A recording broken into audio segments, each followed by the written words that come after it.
Metro don't trust you, I'm gonna shoot you. Beautiful morning, yeah, the sun in my morning. For sure. Welcome, guys. It's the Morning Chaya Show. Unfortunately, Anne is not able to join us today. She has some very busy week regarding her house or moving or something. But anyway, we move on. Today we have a very special guest. We have a member of the Calgary Peace Officer Corps, specifically a mental health peace officer. Is that right? Yeah, you can put it that way. Yes. So we have Joel Mathew with us here today, all the way from Calgary. Welcome, Joel, to the Morning Chaya Thank you. Show. Thank you. So let's get into it. I want to know, like, what made you want to be a peace officer? So I would say it's more than like peace officers. I wanted to break through the stigma of the Malu culture. It's like engineer, doctor, lawyer. Mm. The Yeah, ideal AC job, and drive the fancy car. And I yeah. wanted to break through that. That's like my character. And then I always had this feeling towards doing something different. Mm-hmm. Especially like I love investigative work. Mm-hmm. So initially, like when I was a kid, I wanted to be a plane crash investigator, Oh, but wow. then I, decided not to because this didn't intrigue me as much. And so there was this officer came into my class and was talking about policing and stuff. I was like, wow, this is great, and stuff like that. So peace officer is just a stepping stone. Actually, it's not Okay. a career for me at this point, but it Mm. could change. But it's definitely a stepping stone into something much more bigger, in like going into policing or federal level, Mm. this Canadian Border Service Agency and things like that. So it's definitely a stepping stone. And so to ask why I chose this, it's mainly to tell the youth in our community, especially in the Indian or South Asian community, where, hey, you don't have to, follow the stigma, or you don't Yeah. have to just do what, you know, Mm. everyone else is doing in the community. You can follow your dreams. And it's always been my dream to serve others, to bring hope to the hopeless. So things like that. So that's what really drives my passion, especially in this line of work. So It's that's why I uh, signed up. it's kind of very similar to what I'm trying to do here, you know. This podcast is me not following the set path. Although, Yeah. you know, I am a finance student, so whatever. So can you So br Oh no, go ahead. is is that the first step to get into policing this from peace officer, or is it? No, so it can go in with different avenues. So peace officer is like one segment of law enforcement in Alberta, right? So Hmm. each province has its own different uh, name calling for their law enforcement. So, like for example, in Ontario, if I were to compare Ontario, peace officers there are called special constables. Okay. Uh, Mhm. and there they also have a provincial police where we in Alberta, they're in the talks of getting a provincial police, but we don't have one. Hmm. That's why you see RCMP in like the rural areas, or when you're driving from Calgary to, let's say Banff, you see an RCMP vehicles. It's because we don't have a provincial police to, help us police the rural areas. So that's why we have RCMPs. Um, to answer your question, no, it's not. A peace officer is not the way into policing. It's just a stepping stone, just like many other things. Like I know who people who were doctors, who were pilots, teachers, McDonald's Mm. manager, who have become police officers because that shows a diversity Hmm. when you're dealing with the clients, right? And so you're going to a call where is a domestic related call where a husband and wife are fighting, and Mhm. you have a 18-year-old kid showing up and trying to solve the dispute between both parties, Oh. whereas a let's say 36-year-old who is married, who has much more life experience, who goes to the call, will give them, hey, this is what myself and my wife does, when Hmm. we go through struggles. So there's no right or wrong answer on how you go into law enforcement. It's about what's your life experience like? Mm-hmm. So I thought, like in the past, I have worked in a law firm before. I have worked in for a private company as a asset protection investigator. Then I Okay. worked for the government as like an investigator and stuff like that. Okay. So I have a little bit of background in different things. So I'm diversifying my portfolio. So when I apply for policing, I can present this and be like, hey, I am capable of handling mature calls. I'm Hmm. not a mature person. So it's just to Mm-hmm. showcase that. Did And you peace officer is Sure. like the icing on the top kind of thing. Sorry. did you say you were an investigator for the government? Just a little bit. It's just more like auditing for the Okay. government. Like we would Okay. do, uh, uh, we would dress plain clothes, and we would go to shops and be like, "Hey, I want to buy a cigarette," Yeah, and yeah. if they You didn't know, ID me, then it's just a bad mark for them. We're like, "Sorry, you failed this test," kind of thing. Nothing fancy. Okay, But okay. my previous job, but it's cool though. It's cool though. Like it's like FBI, you know, like it is this government secretive work and stuff. Did you So wear a trench coat and a hat? I wish, but I didn't want to wear any hat because I didn't want to mess up my hair. So that's why I didn't wear a hat. So, All so right. I don't use hair products, so maybe I should. I always want to wear a hat, but I'm like, oh, maybe Yeah, if I yeah. wear a hat, I'll mess up my hair, kind of thing, you know? You know what? Me too, man. Me too. It's a real problem. So, to be a police officer, what kind of training did you go through? But sure, there's different types of trainings that you go to. Depends on where you go, Okay. and that's it, right? And so, I can speak specifically about my role. So, to get a basic interview in my job, you have to have your high school education done Mm-hmm. and then some sort of post-secondary mhm. education, you know? And then I think in my class there was about like 900 people applied for my spot, and they Okay. were only hiring about six out of the Oh, 900, Wow. wow. right? And so these candidates are people who have previous experience in like law enforcement or like who are mature or much more diverse population, and you are to compete with them, and Mm-hmm. you have to be the best of the best in order to get it.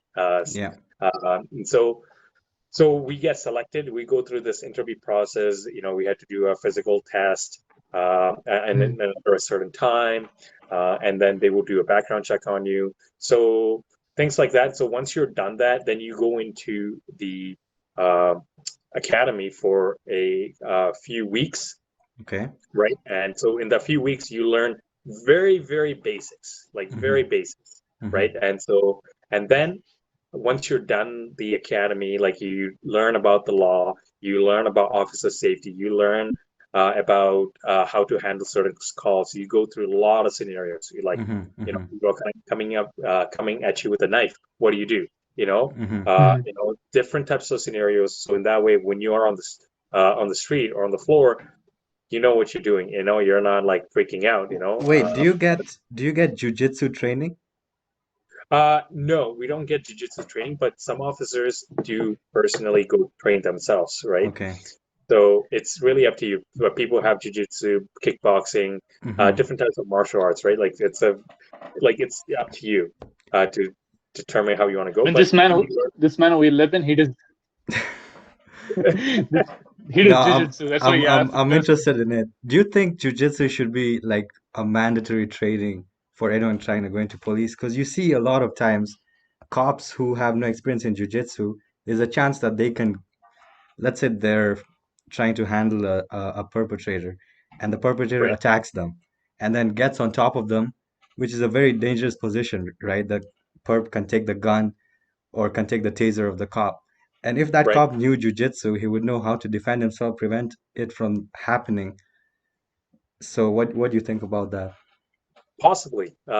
So I think hand-to-hand combat is very effective to a Hmm. certain degree, right? Like, I mean, it's jiu-jitsu is all about technique, right? It's not Yeah, about strength. It's more of on the technique side. yeah. The to answer your question is yes and no kind of thing. Hmm. There are certain times like if someone's coming out Mm. with you with a knife, and you Yeah, know, yeah. sometimes you probably have to draw your other options, such as Hmm.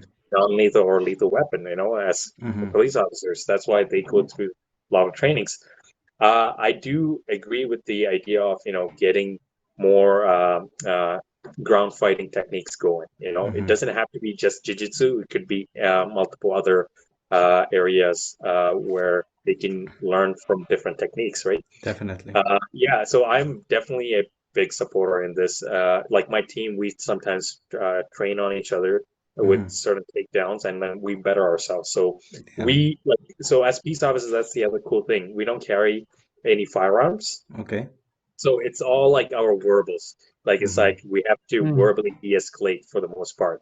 And it's very important for our verbal skills to be up top-notch level. Otherwise, you say one wrong thing and it could Yeah. escalate further, right? And Yeah. it could sort of you don't have firearms or you don't have any other option to de-escalate. Words are your best weapon to de-escalate a situation for us. Yeah. And if you have to go hands-on, we train with one another. It helps the officer to build confidence and to resolve the situation as quickly as possible. But the main word there is to de-escalate. You're not trying to get into a scuffle with anyone. You just want to talk to them and Yeah, absolutely. I think uh, baton is one of our the weapons, or not weapons, one of the tools that we could use to de-escalate the situation. So in the last 1 year, so I marked my 1 year about a few days ago, oh, and congratulations. thank you. So in that 1 year, I have not deployed my baton. It's Oh, at once, okay. right? Right? So it's like that. It's like whereas other offices may have to deploy because the calls that you get to is different. Whereas and the city, the part of the city also is different too. Like I work in the northwest, like the nicer part of the Calgary, Okay, whereas if okay. you work in the, let's say, northeast side of Calgary, you get that kind of volume. So the clientels are a little more different, and the way you handle the situation is a little more different too, right? And where, yeah, it's like it's very different how you handle calls in, depends on where you are because of the type of population of clientels you get. People living in Northeast are gonna come after you now. Well, I mean, it Wait, has happened. It has happened. Okay, so so do you get no, go ahead, yeah, do you Tom. get to training for behavioral questions like a behavior like emotional understanding or like on the behavioral side of for different people, personality types and stuff like that? Uh, well, it's up to the officer discretion. Like I said, we come from different backgrounds and stuff like that, right? We don't primarily, study people's behavior and stuff like that. Mm-hmm. But as you progress in your job, you just understand like how people are going to react Mm. for the most part. Like, there was a time where people used to get, very angry, like, they were posturing about to fight and your heart is racing, like when you're initially going. Now I feel a lot more confident. Like they're posturing, you're like, all right, sir, calm down for a Yeah. second, let's talk about what's going on, right? It changes how, like as you gain experience in the role of, in my line of work as a peace officer, to Mm-hmm. to de-escalate the situation, or I feel confident with the certain words I have to use, Yeah. and so that helps. Man, I can't imagine. Like it's looking for as an outsider, it seems to be such a hard job because every interaction you have with someone, there's that possibility that it'll go down a path where it may be life and death. So to Mhm. be like on edge, on that on that what do you call it, mindset all the time, I just imagine it's such a hard thing to do, which is why I have a lot of respect for all cop. Well, not all cops. Some cops are obviously bad actors, but for most cops are just trying to have a normal life, maintain social order, you know. Yeah. So I think we can talk about. Do you have any interesting stories that may have happened to you on the job that's that you would like to share?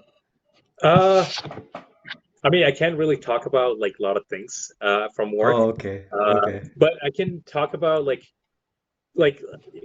every day we walk into the like we put on the uniform, we have no idea how the day is going to go. Like Exactly, exactly. we have no idea if it's going to be busy or it's going to be slow.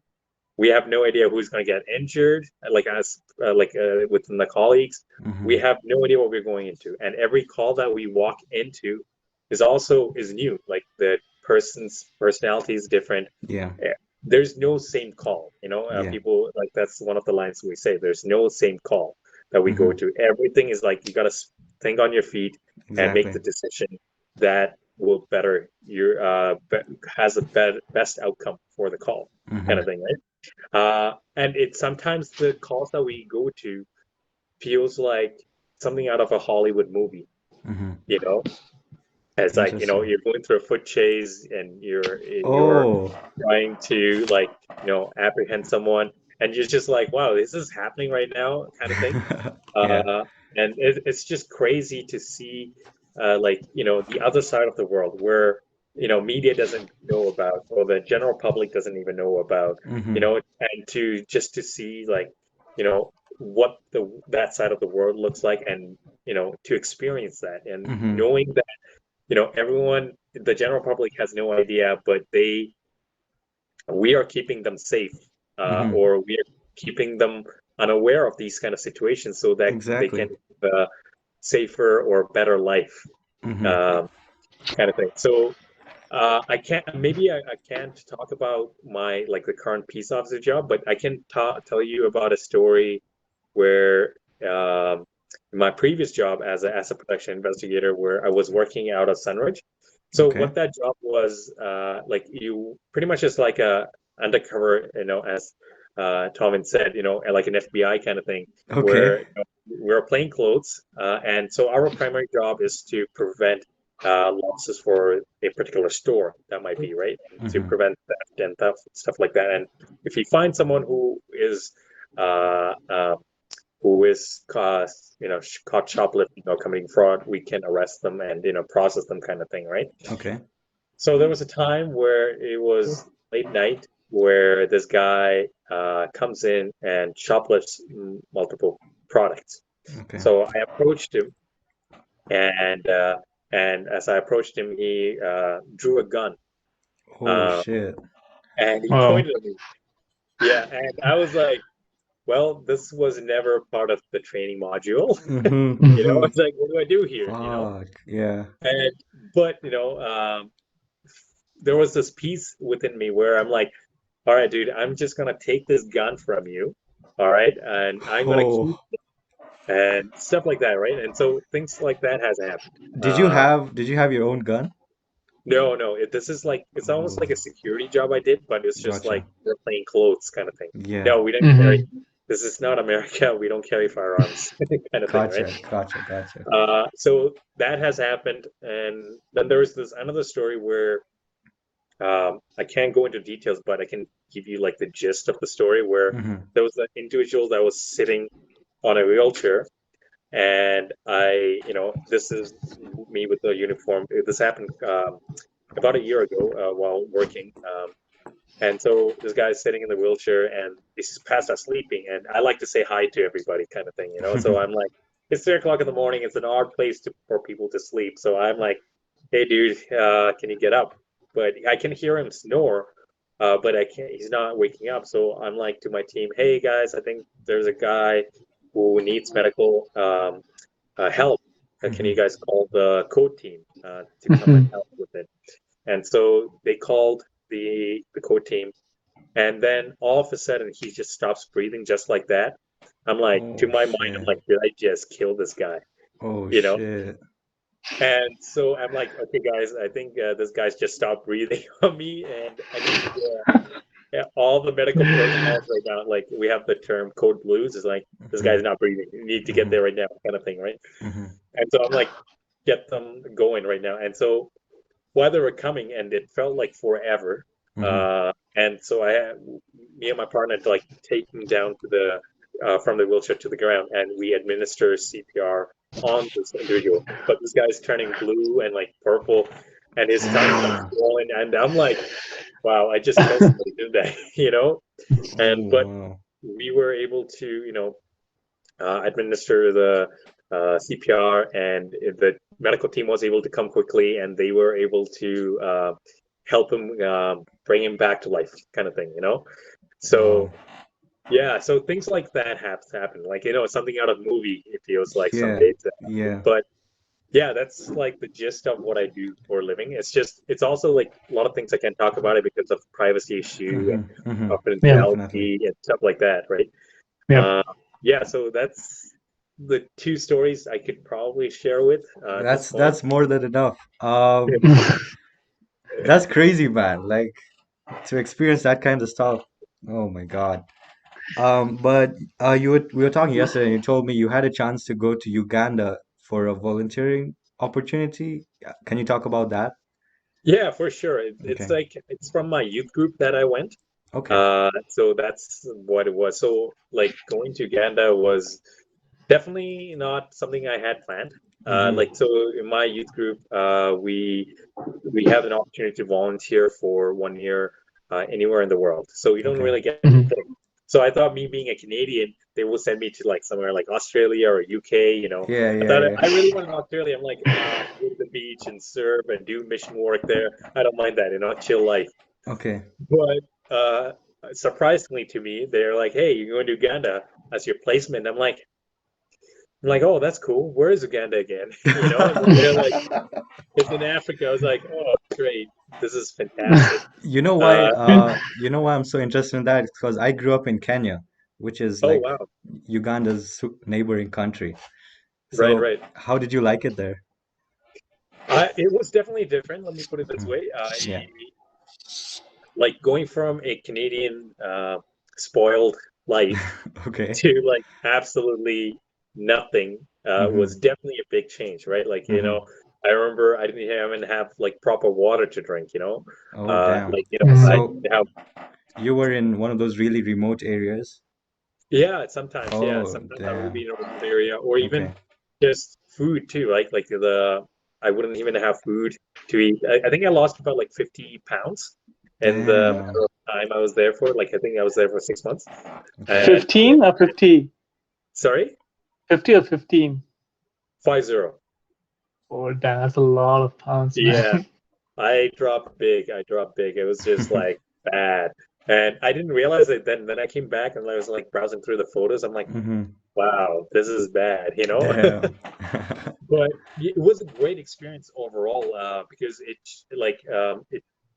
strengthened my faith. Mhm. Mm-hmm. And it's whereas like I realized here when your faith in God is just like tested all the time, but it's Yeah. covered by your education, your credit card, your luxury of your car, like food Yeah. and water, everything's readily available. So you're like, whatever kind of thing.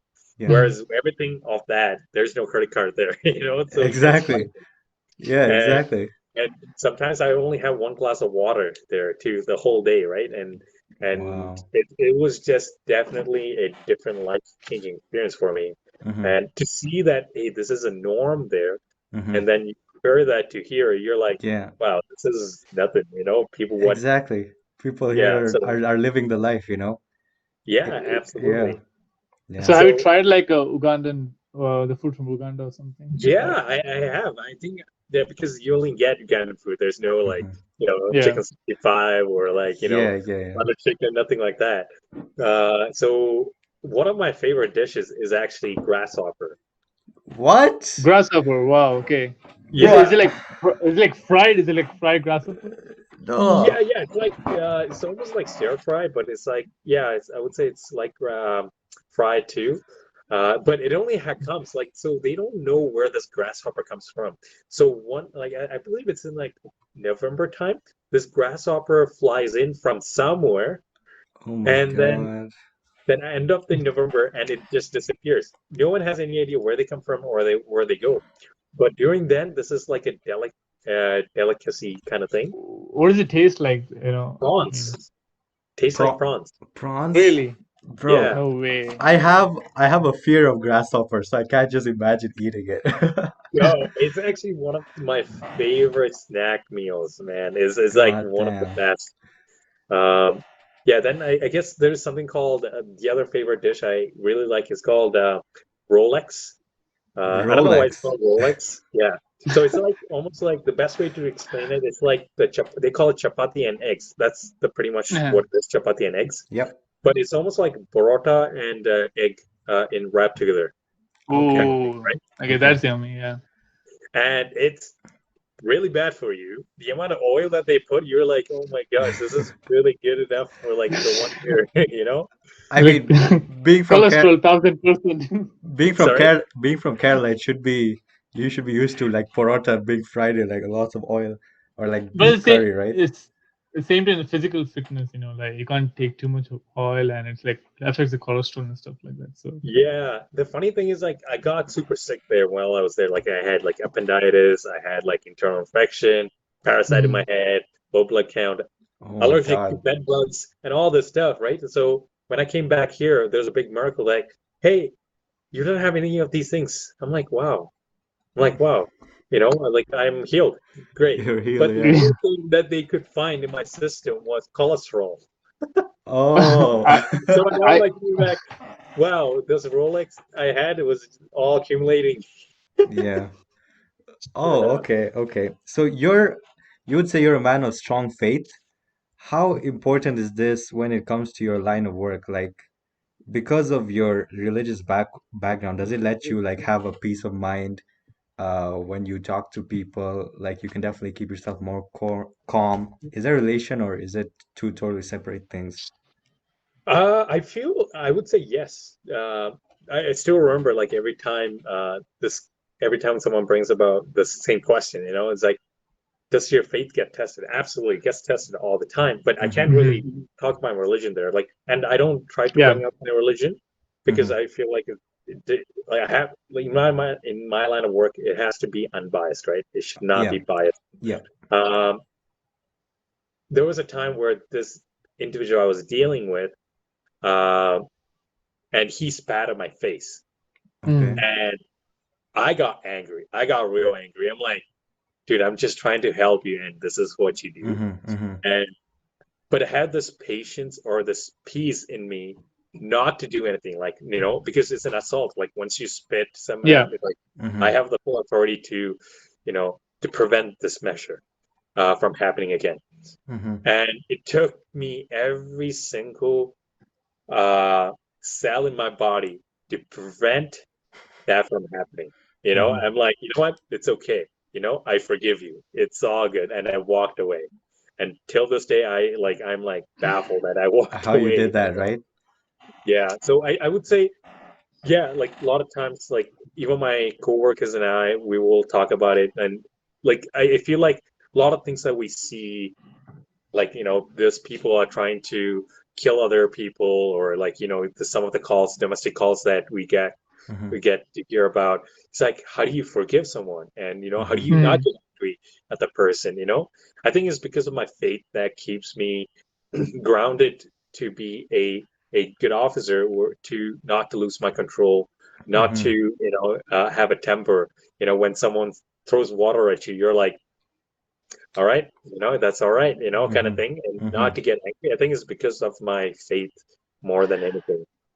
I would say, like, do you feel at times when, even in my line of work, I sometimes use it, but do you like if you see someone like lose, like they're hopeless and they don't know what to do, but don't you like feel like telling about, hey, God loves you, He's there for you and stuff like that? Because sometimes when I see people who's going through tough time, the trauma, or something, for me it's more than psychology thing, and I just tell them, hey, he's there. But it's just a comforting words.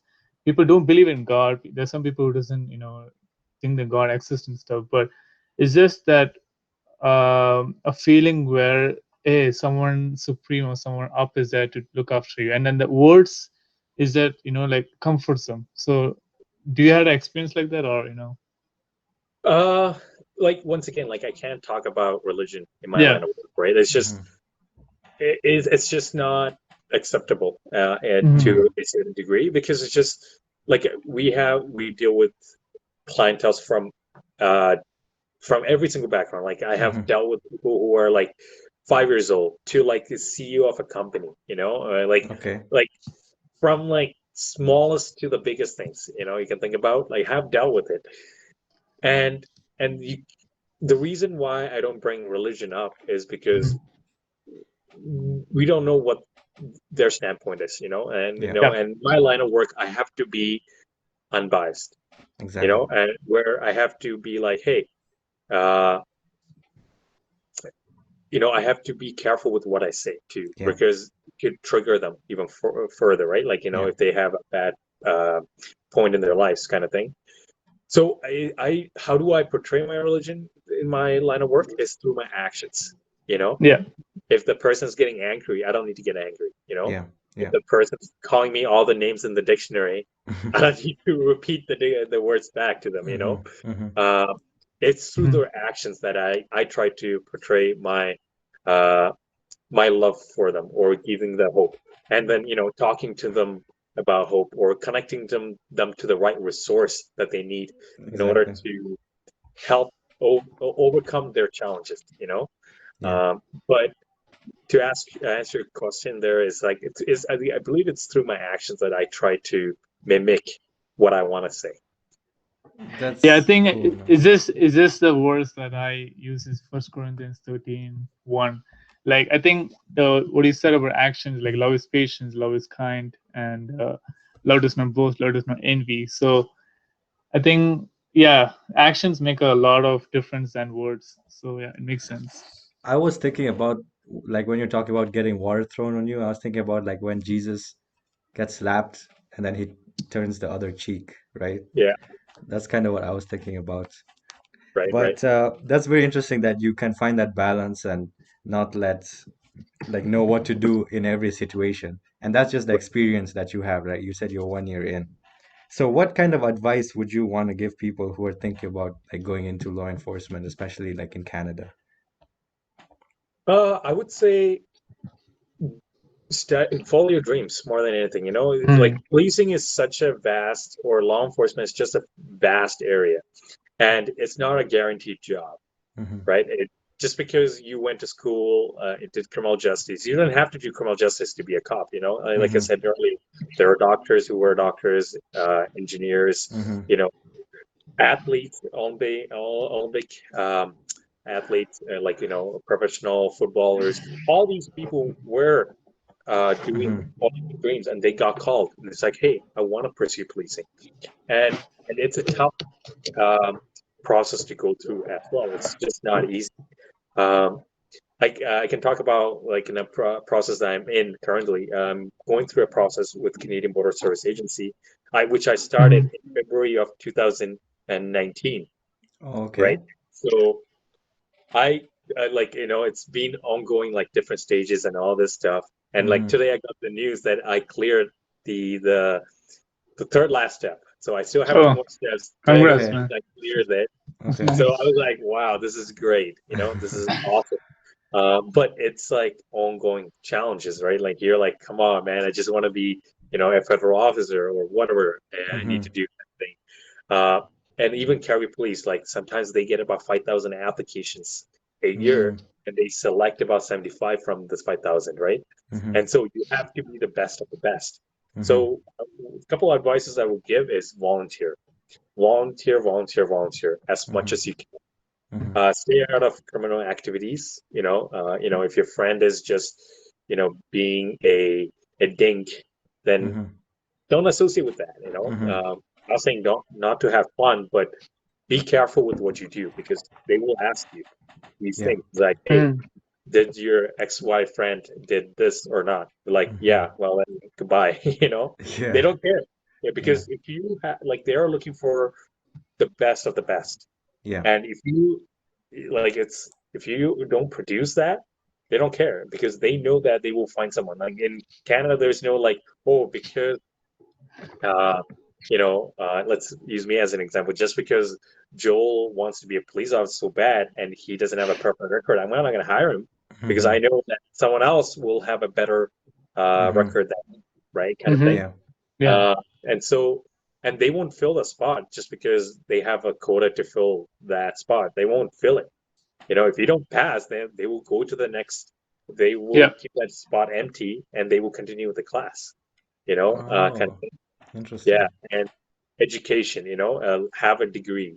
A degree is minimum. Hmm. Not saying you won't get hired on without a degree, but good luck. You know, it's gonna be competitive. Like unless you have like next level thing that they have not seen, like you're like an astro, you went to space and Yeah. you did something bizarre, Yeah, and they yeah, wow, this guy knows what he's doing, kind of thing. Uh, yeah, so volunteering, education, staying out of trouble, and um, knowing why you want to be a police officer. yeah. The pay is pretty decent, but why are you signing up to be a police officer? It's not like you don't. It's not like how you see in movies where people, the police officers pull out the gun, start shooting, and then they call it a day. It doesn't work like that. You will be, tested in different ways. It's a thankless job. Yep. People will hate you for doing them. Like imagine there are times where you administer, like someone overdoses and you administer a Narcan, which is like a counteract for overdosing kind of thing. Like, Okay. and as soon as they get that overdose going, they come back to life. They get angry and they just wanted to, assault. And you're like, bro, I just tried saving you. Yeah, You can't yeah, kill me. yeah, It's a thankless job, and no one will be like, "Hey, thank you for being a police officer." yeah. Occasionally, it will happen, but you can see what is happening in the media, where one or two bad apples are ruining the reputation for the whole entire law enforcement, and because of that, like because of every cop is being deemed as this bad person, a lot of people are like, "Why do I want to be a cop?" Like, if to be tarnished in the media and in front of people, kind of thing, right? So you gotta know that you have to have a good character, like good, thick skin for Yeah. you to remember, because you don't know what you're going to be walking into. You might be walking into the most gruesome scene where a mother, or sorry, a father or mother, they just killed their loved one in front of a 5-year-old child. What do? Yeah. Right? And someone's coming out with you with a knife. What are you gonna do? Are you gonna shoot him? Yeah. Or what are you gonna use other methods? So and so forth. You gotta know what you're gonna do. And get. That's why they look for mature candidates. Like for example, Vancouver PD, Vancouver Police.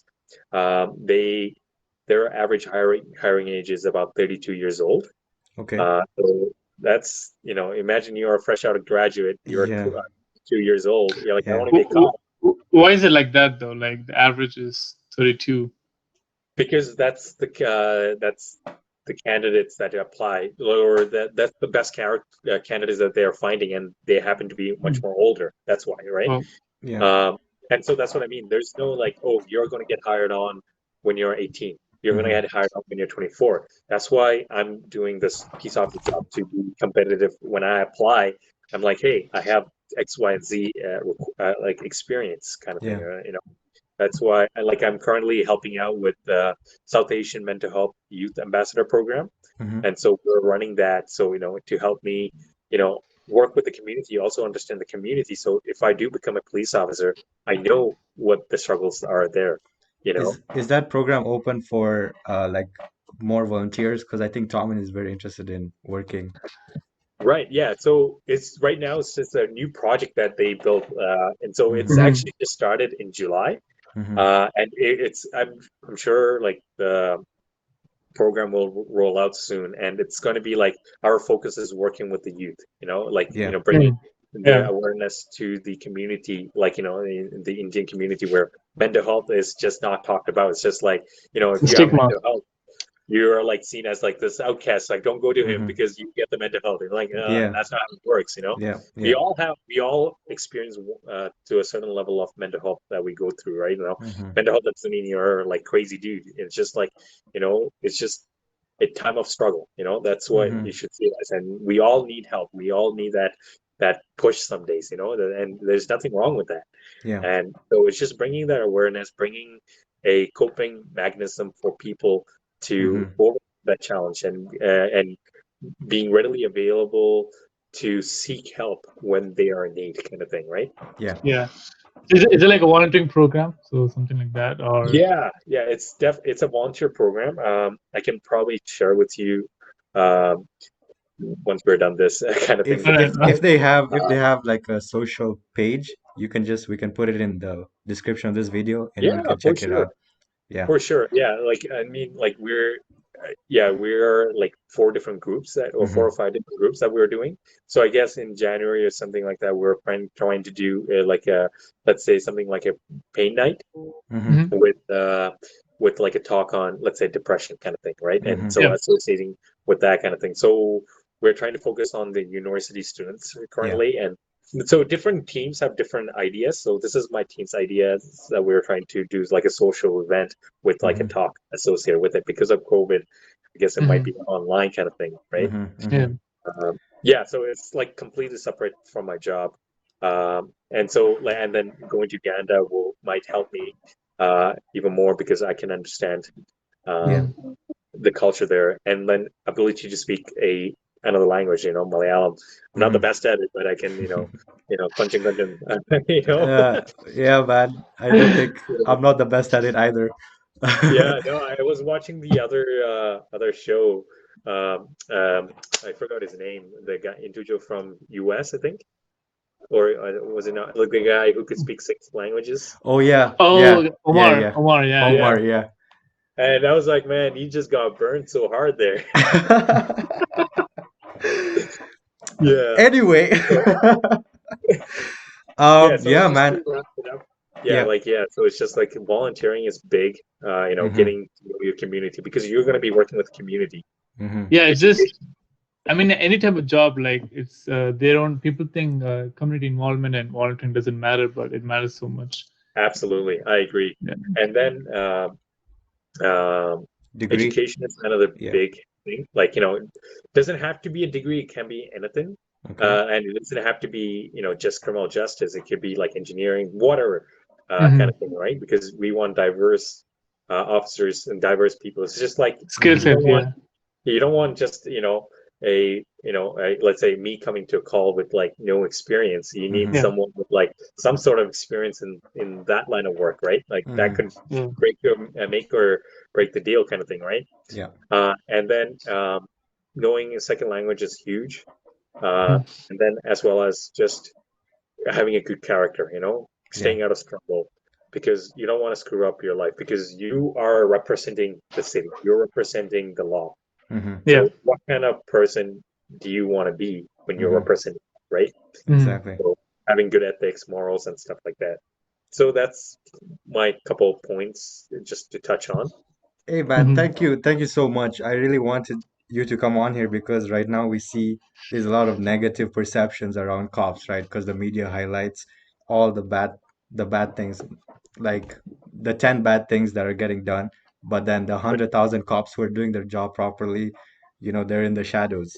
And Right. you're a good example of just like a nice guy who is a cop, who's a peace officer, who wants to be a cop. Yeah. And yeah, man, thank you so much for coming on.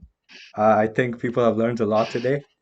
Yeah, it's informational, I would say. Yeah, man. recruiting.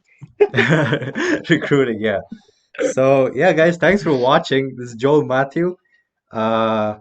If you guys have any questions, as always, we have a form in the description, and see you guys later. Metro don't trust you, I'm gonna shoot you. Beautiful morning, yeah, the sun in my morning.